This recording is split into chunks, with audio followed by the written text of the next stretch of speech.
Sebelum kita lanjut, jangan lupa like, comment, subscribe, dan nyalakan notifikasinya agar tidak ketinggalan info terbaru lainnya. Semoga bermanfaat. Keadaan yang sesungguhnya Bapa, Anak, dan Roh Kudus itu adalah satu. Itu keadaan yang sesungguhnya. Dari astagfirullahaladzim, ya Allah ya Karim. Dari mana ilmunya itu? Dari mana ilmunya itu? Ya itu saya bilang, Bang. Oke, mari kita uji. Sebelum alam semesta ini diciptakan, yang berdiri sendiri siapa? Tuhan kan? Hah? Tuhan kan? Yang berdiri sendiri sebelum apa, Bang? Sebelum alam semesta dicipta, sebelum ada ciptaan, yang berdiri sendiri Tuhan kan? Ya. Hakikat Tuhan di sana ada satu pribadi atau tiga pribadi? Satu pribadi. Satu pribadi. Bagus. Ya. Ada Yesus nggak di situ? Di satu pribadi itu? Bang, Yesus mengatakan aku sudah ada sebelum Abraham ada. Ada Yesus nggak di situ? Ada. Di satu. Sahabatku hidayah Muslim, syukran. Bang. Ada Yesus pada saat alam semesta belum dicipta. Iya, Bang, adalah karena dia itu firman yang menjadi manusia. Astagfirullahalazim, ya Allah ya Karim. Jadi Yesus lebih tua dari Maria. Dalam konteksnya, Bang, ya, dia sebagai Tuhan, ya iya memang. Di mana Yesus sebagai Tuhan pada saat Tuhan berdiri sendiri, Cak Ayu? Hah? Hai, kok gilanya kelewatan kali gilanya? Pada saat alam semesta belum dicipta, hanya ada Tuhan pencipta langit dan bumi berdiri sendiri. Kok di situ ada Yesus? Bang. Hei, saudara. Bang, Hei. Bang, boleh ya saya berbicara ya? Coba kamu buktikan bahwa sebelum alam semesta dicipta, sebelum Yesus itu ada, sebelum Adam bersilsilah, Yesus itu sudah ada. Itu di mana? Coba silakan. Kalau dikatakan misalnya Yesus ini adalah firman ya, dari Allah, firman ini kan sudah sejak dari awal, dari Allah ini, dari Bapa ini. Saya tidak bertanya tentang firman, yang saya tanya Yesus. Kalau Yesus dalam wujud manusia memang iya tidak pada saat itu. Kalau dalam Sekarang Anda baca Matius 4 nomor 4. Coba Anda baca Matius 4 nomor 4. Yesus ini sudah sejak dari awal ada. Coba Anda baca. Jadi yang ada pada Tuhan adalah firman, betul? Iya, dari Bapa. Bukan Yesus kan? Bapa menfirmankan Yesus sebagai anak dalam wujud manusia. Bukan Yesus kan? Yang firman yang ada pada Tuhan itu bukan Yesus kan? Yesus ini firman dari Bapa. Tunggu dulu saudara, jangan gila permanen apa? Loh, gimana? Yohanes. Bagaimana begini? Anda yang bagaimana? Yohanes 1 nomor 14, firman menjadi Manusia. Firman menjadi bakso. Sorry. Firman menjadi bakso atau menjadi apa ini?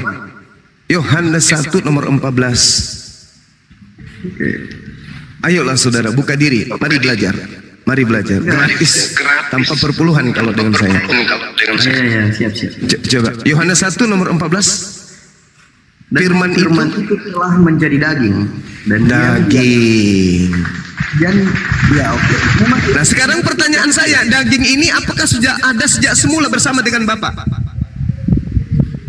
Iya, dalam wujud firman, tapi itu telah menjadi daging. Saudara, berarti kalau gitu, iya Bang. Bagaimana Bang? Halo Bang. Mohon dimaklumi teman-teman, Bang Zuma ini posisi di gunung, jadi kadang itu jaringannya Gurunda itu lagi putus-putus, soalnya jaringannya tidak stabil. Lanjut Gurunda. Bagaimana suara saya kedengaran? Agak putus-putus tadi Gurunda. Oke, silakan saudara Son baca Matius 4 nomor 4. Saya berharap pendeta di gereja meniru metode saya mengajarkan Bible. Baca Matius 4 nomor 4, silakan. 4 nomor ayat 4 ya. Kita akan loncat-loncat sampai kita mengulik Alkitab ini dan dari kitab Kejadian sampai kitab Wahyu, kita loncat kemana-mana supaya kita bisa pintar. Silakan. Manusia bukan hidup hanya dari roti saja. Firman yang keluar dari mulut Allah. Masya Allah. Berarti kita ini pada mulanya adalah firman yang keluar dari mulut Allah. Bang. Berarti kita ini juga Allah. Kita juga ini firman. Ya. firman dalam hal ini Yesus ya.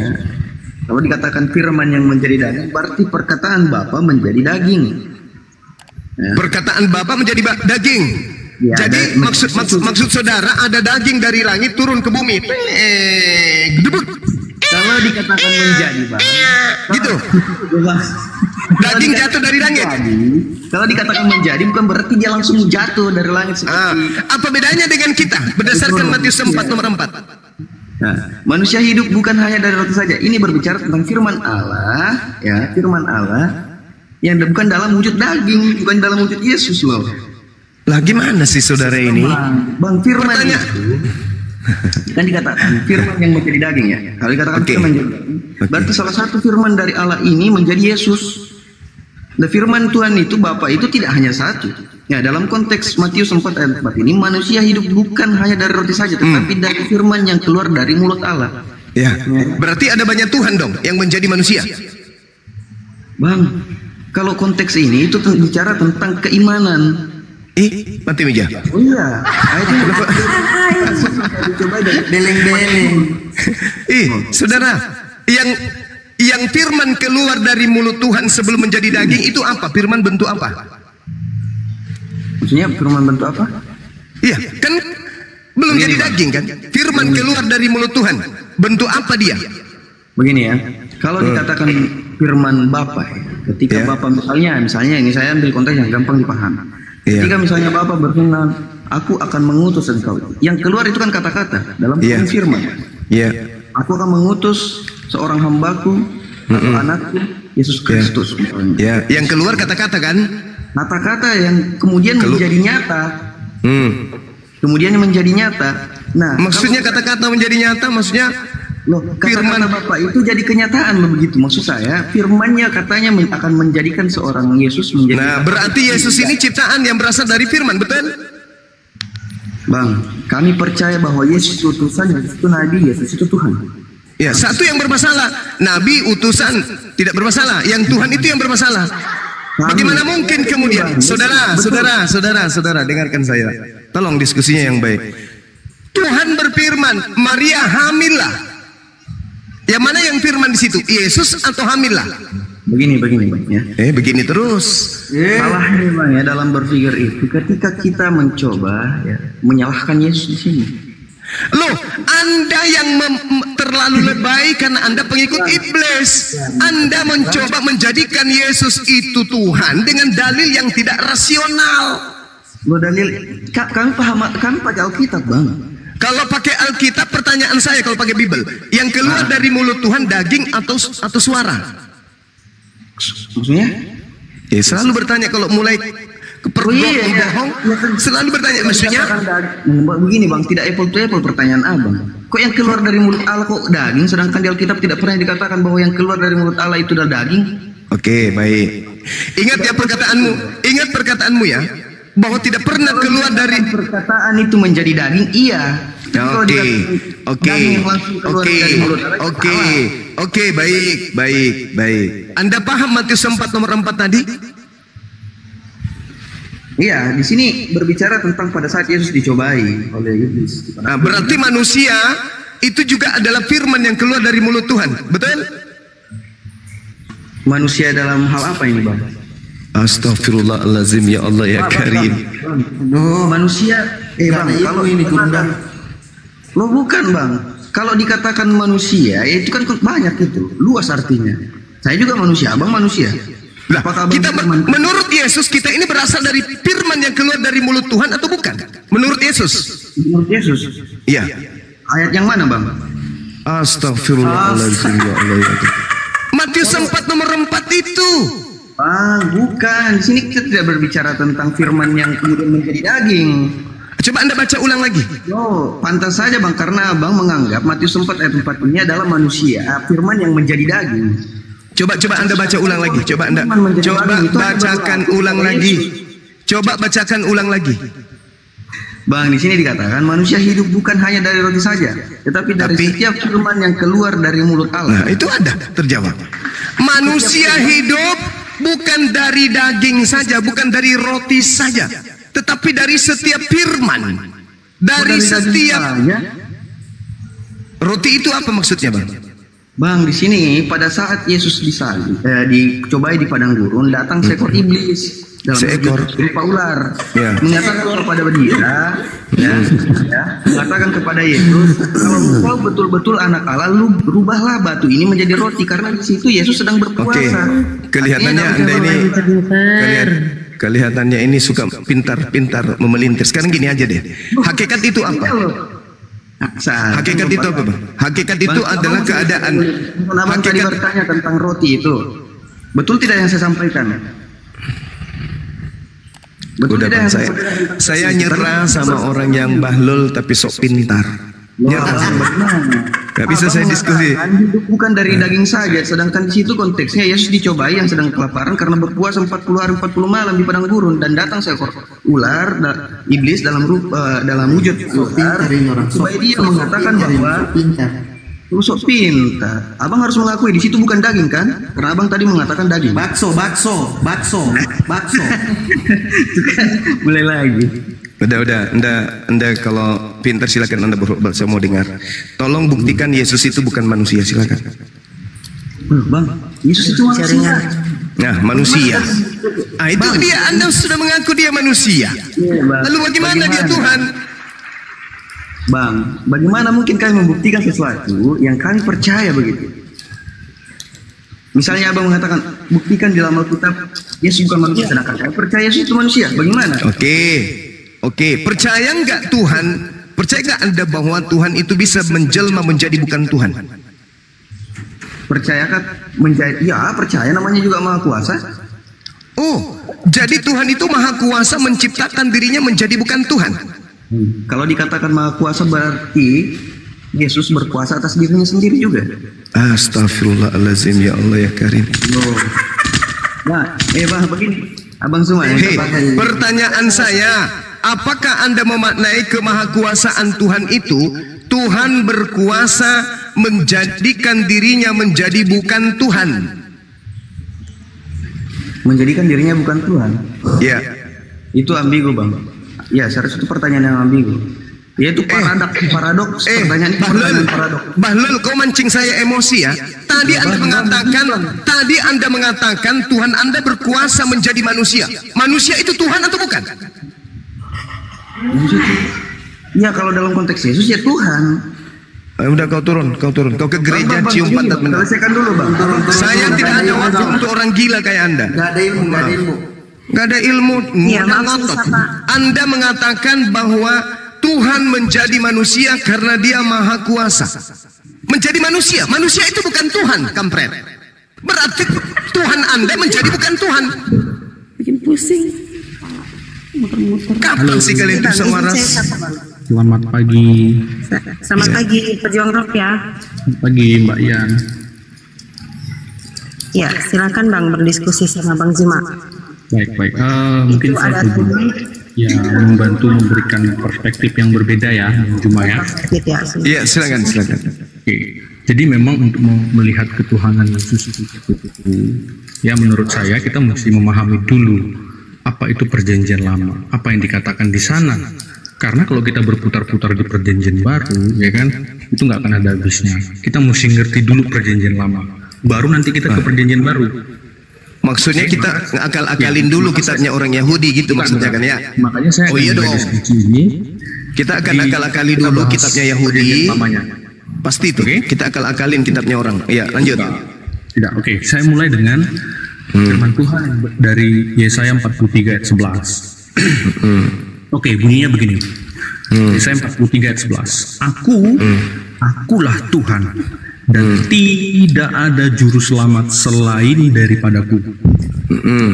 Jadi juru selamat itu adalah Tuhan itu sendiri. Nah, barulah kita lompat kepada Matius 1:21. Perjanjian baru nih. Ini penggenapannya.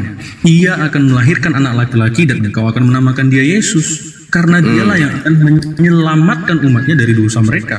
1. Lukas 2 ayat 11. Hari ini telah lahir bagimu juru selamat, yaitu Kristus Tuhan di kota Daud. Juru selamat Kristus Tuhan. Lukas 19 ayat 1. Sebab anak manusia datang untuk mencari dan menyelamatkan yang hilang. Juru selamat. Yohanes 1 ayat 29, ya kan? Pada keesokan harinya Yohanes melihat Yesus datang kepadanya dan ia berkata, lihatlah anak domba Allah yang menghapus dosa manusia. Lanjut, Yohanes 12 ayat 47. Dan jikalau seorang mendengar perkataanku tetapi tidak melakukannya, aku tidak menjadi hakimnya. Sebab aku datang bukan untuk menghakimi dunia, melainkan untuk menyelamatkannya. Perkataan Yesus. Jadi jelas, juru selamat di perjanjian lama tadi yang dikatakan di Yesaya tadi, tidak ada juru selamat selain daripada aku, kata Tuhan. Yesus juru selamatnya, maka dialah Tuhan itu sendiri. Itu cara memahaminya, Bang, gitu. Oke. Boleh enggak saya terapi Anda supaya sehat, jangan gila permanen? Boleh enggak? Ya, boleh ya? Anda diam. Untuk membantah semua dalil-dalil kesurupan Anda tadi, Anda baca Kisah Para Rasul 2 nomor 22.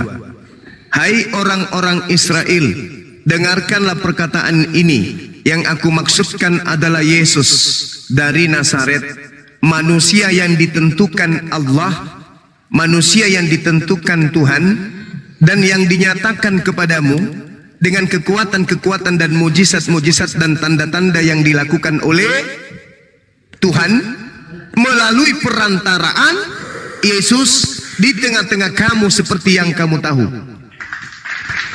Anda melantik Yesus Tuhan. Yesus berkata, aku tidak bisa berbuat apa-apa dari diriku sendiri. Amin. Dia utusan Tuhan. Tidak ada juru selamat selain Tuhan. Yesus hanya jalan menuju kepada Tuhan. Makanya dikatakan dalam Kisah Para Rasul 2 nomor 22, orang-orang Israel harus tahu, yang kumaksud adalah Yesus, seorang yang ditentukan Tuhan, yang dinyatakan kepadamu dengan kekuatan, mujizat-mujizat, tanda-tanda yang dilakukan Tuhan melalui perantaraan Yesus.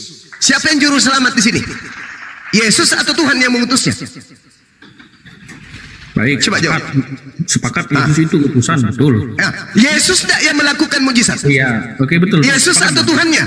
Sepakat saya, Yesus itu utusan, betul. Ya, Tetapi Yesus sebagai juru selamat, Bang. Siapa juru selamat betul. tadi? Maka kita mesti balik lagi ke Yesaya tadi kan. Siapa juru selamat tadi? Oh iya dong. Ya Allah ya Karim. Aku ya Tuhan, Allah, ya. tidak ada juru selamat selain daripada aku, Bang. Gimana sih?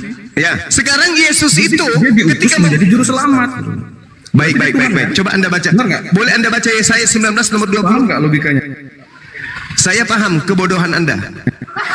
Boleh baca Yesaya 19 nomor 20, bacakan saya. Anda yang baca. Berapa?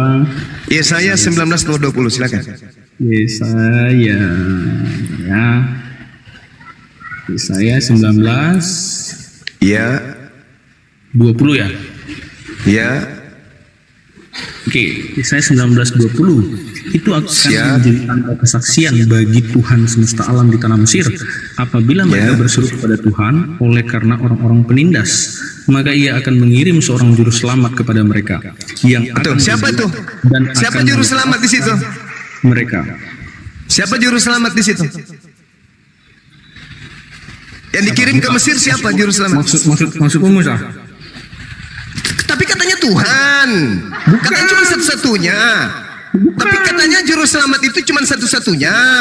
Bukan. Loh. Tadi Anda saya baca. Hei, sabar dulu. Anda tadi saya bacakan Kisah Para Rasul. Di situ Yesus sebagai perantara. Anda kembali ke Yesaya dong. Itu kan cuma satu-satunya juru selamat. Itu kan Tuhan itu sendiri. Berarti yang datang ke Mesir. Hei, diam dulu. Berarti yang datang ke Mesir sebagai juru selamat itu siapa? Yang datang sebagai juru selamat? Iya, di Mesir siapa? Oke, Tuhan mengutus Musa, betul. Berarti juru selamatnya siapa? Oke, boleh saya jelaskan? Juru selamatnya siapa? Boleh saya jelaskan nggak? Juru selamatnya siapa? Makanya biar paham. Inilah perbedaan kami dan Yahudi.